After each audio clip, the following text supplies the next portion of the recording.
plus personne n'attendait Aquaman 2, et je pense que tout le monde l'a déjà oublié.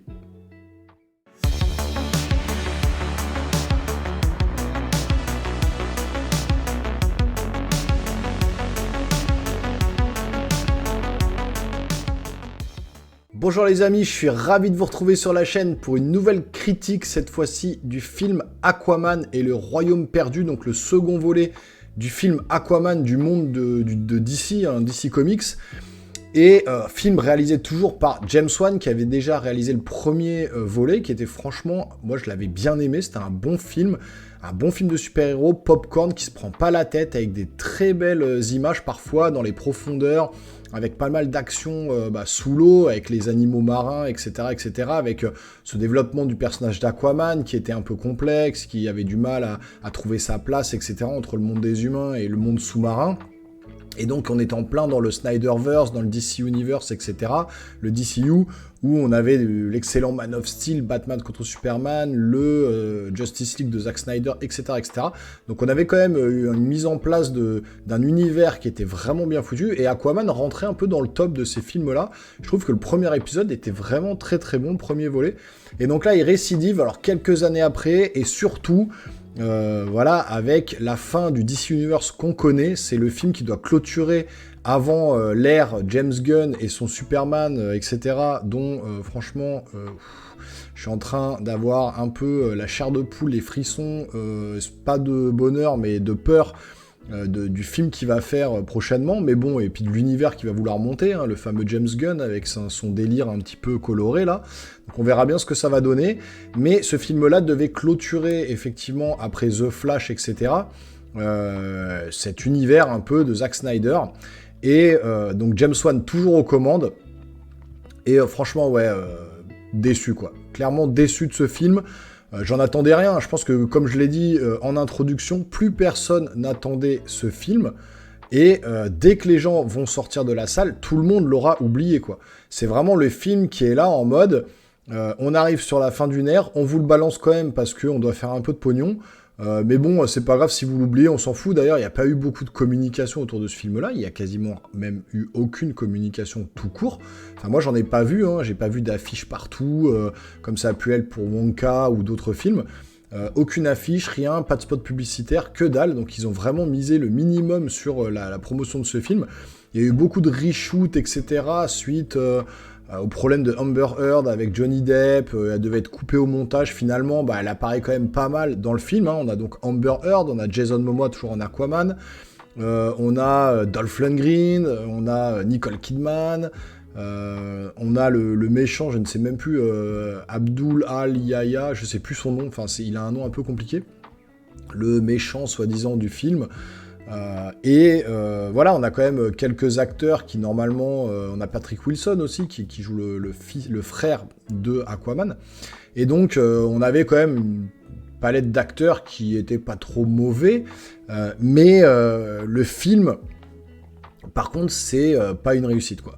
Clairement on est sur un film uniquement en images de synthèse, tout est fait sur fond vert. Le film s'appelle Aquaman, mais on voit très très peu d'action limite sous l'eau. Tout se passe quasiment en dehors de l'eau. On essaye de nous emmener un peu partout sur la planète, à droite, à gauche, mais toujours sur Terre, donc on a très peu d'action sous l'eau.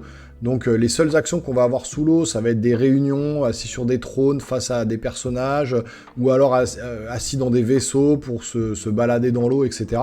Il n'y a rien de très transcendant, on va dire, sous l'eau, alors que dans le premier épisode, il y avait vraiment ces passages sous-marins qui étaient ultra bien mis en scène, filmés, etc., qui donnaient vraiment cet effet de profondeur de l'océan et compagnie, et la puissance justement d'Aquaman sous l'eau.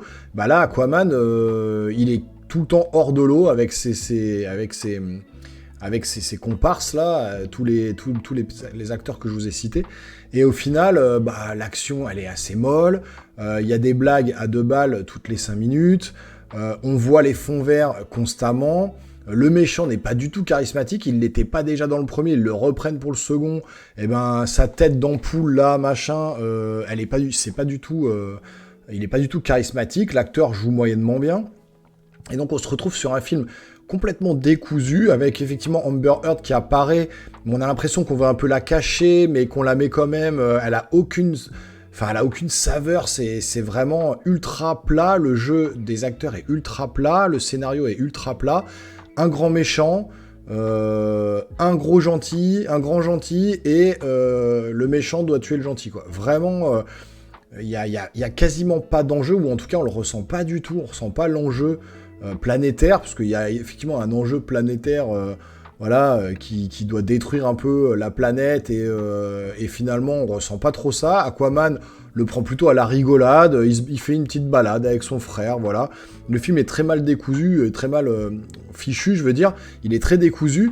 On a vraiment un passage où Aquaman va devoir aller sauver son frère, c'est dans le trailer, il va devoir le sortir, ensuite il va devoir un peu aller dans l'eau, discuter avec 2-3 personnalités, et puis ensuite il va devoir aller dans une autre partie de la planète pour aller tuer le gros méchant, et puis au final, bah voilà, ça s'arrête comme ça. Le combat de fin, sans vous spoiler, hein, bien évidemment, il n'y a aucun spoiler, le combat de fin, il est torché en 30 secondes, il est censé avoir un combat à main nue contre un ennemi, ça se passe en 3 minutes chrono. Franchement, je me suis vraiment ennuyé devant ce film, et surtout j'ai compris, parce qu'en fait voilà, on est sur la fin du DC Universe, et on est sur la fin des films de Zack Snyder, et ils ont voulu vraiment torcher le truc, ça se voit que ils ont voulu torcher le truc très rapidement, en mode bon allez, on le sort, il devait y avoir Ben Affleck, il devait y avoir Batman, il devait y avoir vraiment des interactions avec les autres films d'ici, c'est passé à la trappe, hein, on a effacé complètement Ben Affleck, Batman, etc. Donc on se concentre vraiment sur Aquaman et 2-3 personnages à l'écran, c'est-à-dire qu'il est vraiment suivi par 3-4 personnages qui vont l'aider, on va les suivre tout le long, il n'y a aucun animal marin, etc. qui va entrer en jeu, un peu balèze, où il y a vraiment une armée comme ça qui va le suivre, il n'y a rien du tout, donc vraiment on est au niveau enjeu, au niveau interaction avec le monde sous-marin, on est 1000 fois moins que dans le premier film. Mais vraiment, quoi. Donc, je me suis ultra ennuyé devant ce film-là. Il y a des incohérences un peu partout dans le film au niveau du scénario. Il y en a une, notamment, vraiment, qui m'a fait sourire. Je me suis dit, c'est pas possible, c'est pas le même personnage. Alors, c'est un mini spoiler, mais vraiment, il n'y a pas grand-chose, vous pouvez rester.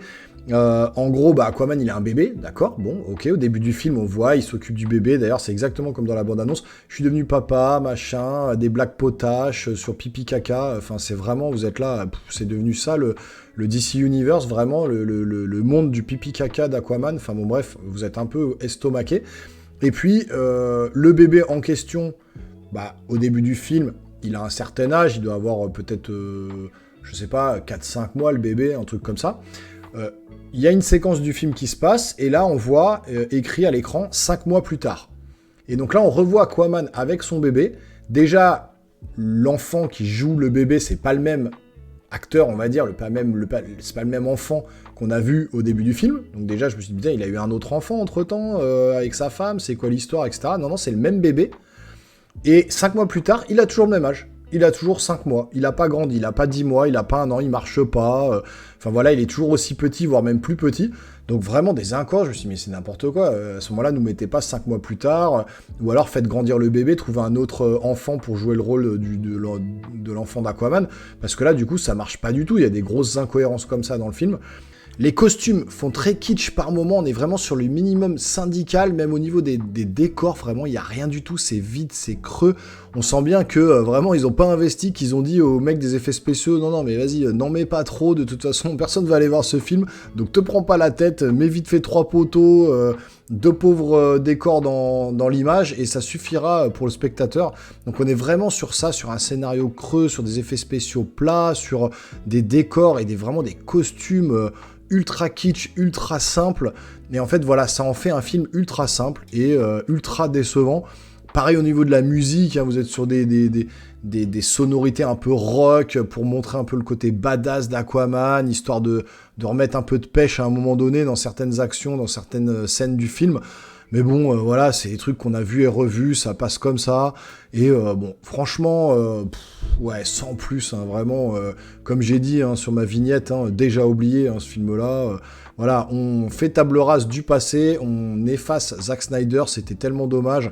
les Man of Steel, les Batman contre Superman, avec ce côté très sombre, très dark, la Justice League avec Darkseid et tout. Bah écoutez, on n'aura jamais la fin de tout ça. C'est ultra décevant, hein, franchement, parce que pour moi, le Justice League de Zack Snyder, c'est juste un des meilleurs films de super-héros que j'ai jamais vu de toute ma vie. Et je suis ultra déçu de ça, de voir ce qu'a fait James Wan, de voir vraiment comment l'univers d'ici se termine avec ce film Aquaman, avec le film The Flash qui était aussi une purge, mais je sais même pas si je mettrais Aquaman devant The Flash, peut-être même que je mettrais The Flash devant Aquaman, mais franchement, ouais, ultra déçu, quoi.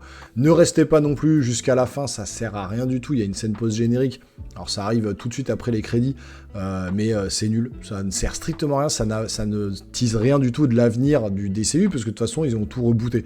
Donc vous pouvez rester, mais vous allez voir, vous allez être là, blasé, en mode décontenancé, en mode... Moi j'étais là, devant la scène, j'étais là, putain, c'était ça la scène. Oh là là. Donc non, voilà, c'est ça, la finalité de cette critique, ça sera... Voilà, donc vous me direz dans les commentaires, vous, si vous l'avez vu, ce que vous avez pensé du film, est-ce que vous me rejoignez sur ce que j'ai dit, est-ce que vous n'êtes pas du tout d'accord, est-ce que vous avez surkiffé le film ou non, est-ce que... Voilà, bah, vous me dites tout ça en commentaire, on en discute comme d'habitude. N'hésitez pas à vous abonner à la chaîne, activer la petite cloche, lâcher un gros pouce en l'air, ça fait toujours plaisir. Et puis nous, les geeks, on se revoit très rapidement sur une prochaine vidéo. Portez-vous bien, ciao ciao.